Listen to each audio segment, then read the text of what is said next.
신앙의 궁금증을 시원하게 긁어드립니다. 효자손 지금 시작합니다.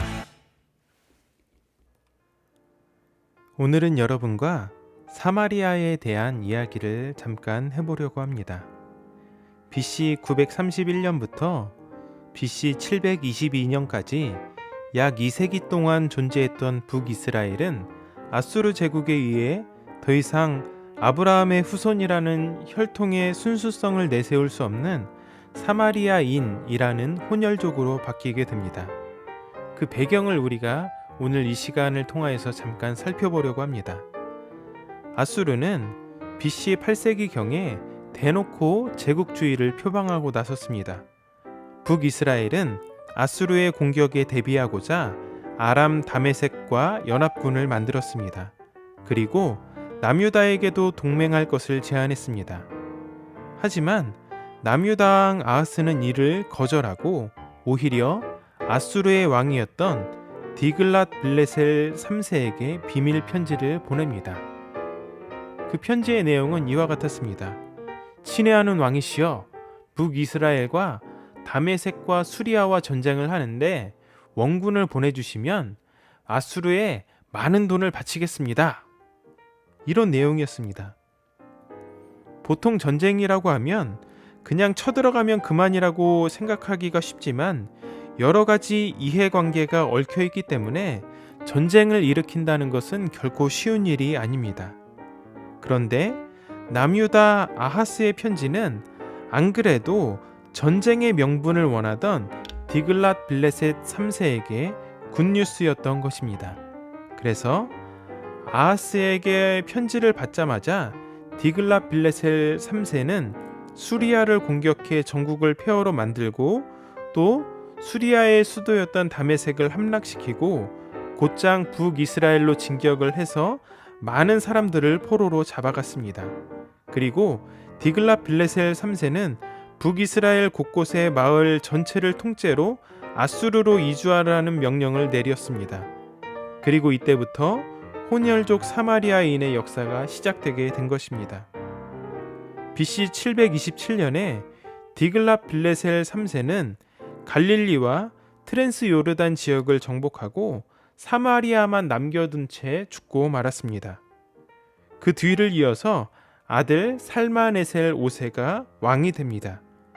그러자 북이스라엘의 마지막 왕이었던 호세아는 왕이 바뀌는 상황을 이용해서 아수르에게 바치던 조공을 중단하게 됩니다. 만만하게 본 거죠. 그러자 살마네셀 5세는 곧바로 사마리아로 진격해 가서 사마리아 성을 포위하고 3년간의 공성전을 벌여서 완전히 그곳을 점령해 버리고 맙니다. 열왕기하 17장 5절과 6절을 보면 이렇게 말씀하고 있습니다. 아수르 왕이 올라와 그 온 땅에 두루 다니고 사마리아로 올라와 그곳을 3년간 에워쌌더라. 호세아 제9년에 아수르 왕이 사마리아를 점령하고 이스라엘 사람을 사로잡아 아수르로 끌어다가 고산 강가에 있는 할라와 하볼과 메대 사람의 여러 고을에 두었더라. 이렇게 말씀을 하고 있습니다. 그런데 아수르 왕 살마네셀 5세는 사마리아 성을 점령한 그 해에 죽고 맙니다. 그리고 그 뒤를 이어서 사르곤 2세가 왕이 됩니다. 사르곤 2세는 선조들과 같은 조공 중단 사태가 일어나지 않도록 그리고 북이스라엘에게 어떤 기회도 주지 않기 위해서 지체하지 않고 왕이 되자마자 사마리아에 총독을 파견하게 됩니다. 아수르에서 파견한 총독은 사마리아에서 반란이 일어나지 않게 하기 위해 이미 디글랏빌레셀 3세가 제정한 아수르 제국의 포로국에 대한 정책인 인구 혼혈 정책을 더욱 활발하게 펼치게 됩니다. 그리고 그 결과 사마리아의 혼혈족은 급격하게 증가하게 되죠. 열왕기하 17장 24절은 이렇게 말씀합니다. 아수르 왕이 바벨론과 구다와 아와와 하맛과 스발와임에서 사람을 옮겨다가 이스라엘 자손을 대신하여 사마리아 여러 성읍에 두매 그들이 사마리아를 차지하고 그 여러 성읍에 거주하니라. 아멘. 아수르 제국은 자기 나라 사람들의 혈통은 순수하게 보존시키면서 자기들이 점령한 다른 지역 사람들은 모두 혼혈족으로 만드는 정책을 펼쳤습니다. 이 혼혈인이 되면 민족의 정체성이 흐려지게 되거든요. 근데 놀랍게도 이 정책은 반란을 일으키지 못하게 하는 효과와 함께 지역 경제도 유지시켜서 세금을 걷어들이는데 크게 기여를 하게 됩니다. 그리고 이때로부터 유대의 공동체는 신약시대까지 약 800년을 계속해서 사마리아인들을 배척하고 경멸하고 지독한 욕설을 서슴지 않았고 사마리아인들도 유대 공동체를 증오하게 되었습니다. 신구약 중간기와 신약시대에 사마리아인들은 유대 사회에서 무시당하기 일쑤였고 심지어 이방인 노예보다도 한 단계 더 낮은 취급을 받아야만 했습니다. 아수르 제국 정책으로 생겨난 사마리아인에 대한 문제는 유대 공동체에서 수백 년간 해답을 찾을 수 없는, 그리고 막강한 정치력을 자랑했던 헤롯의 정치력으로도 해결 불가능한 난제였습니다. 그런데 이 문제는 예수님으로 인해 실마리가 풀리게 됩니다.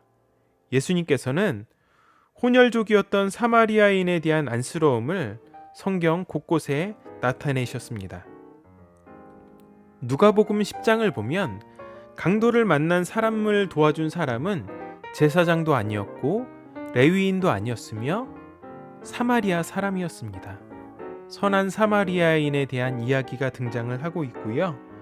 또 누가복음 17장을 보면 예수님께서 10명의 한센병 환자를 고쳐주셨는데 그 중에서 다시 돌아와 감사 인사를 한 사람은 바로 사마리아인이었던 한센병 환자였습니다. 그 한 사람만이 고침받은 것에 대한 감사를 예수님께 표했습니다. 또한 요한복음 4장에 보면 사람들의 시선을 피해 물길러 나온 수가성 여인의 이야기가 나오게 됩니다. 예수님께서는 이 여인을 만나서 이 여인을 치유하시고 또 관심으로 이 여인에게 묶여있던 모든 것들을 회복하시는 놀라운 역사를 이루시고 회복하시죠. 마지막으로 예수님께서는 하늘로 승천하시며 마지막 말씀에서 사마리아를 챙기셨습니다. 오직 성령이 너희에게 임하시면 너희가 권능을 받고 예루살렘과 온 유대와 사마리아와 땅끝까지 이르러 내 증인이 되리라. 이렇게 말씀을 하시죠. 복음이 퍼져나갈 때 사마리아를 그냥 통과하지 않게 하시기 위함이었습니다. 결국 예수 그리스도의 복음은 빌립을 통해 사마리아에 전해짐으로 그 사랑이 열매를 맺게 됩니다. 사도행전 8장 5절에서 8절까지의 말씀을 보면 빌립이 사마리아 성에 내려가 그리스도를 백성에게 전파하니 무리가 빌립의 말도 듣고 행하는 표적도 보고 한 마음으로 그가 하는 말을 따르더라. 많은 사람에게 붙었던 더러운 귀신들이 크게 소리를 지르며 나가고 또 많은 중풍병자와 못 걷는 사람이 나으니 그 성에 큰 기쁨이 있더라. 이렇게 말씀하고 있습니다. 그렇다면 오늘 우리의 주변의 사마리아는 어디일까요? 찢겨지고 깨지고 무너지고 절망하고 있는 곳이 바로 사마리아입니다. 그런 이웃들이 있는 곳이 모두 사마리아 땅이라는 것이죠.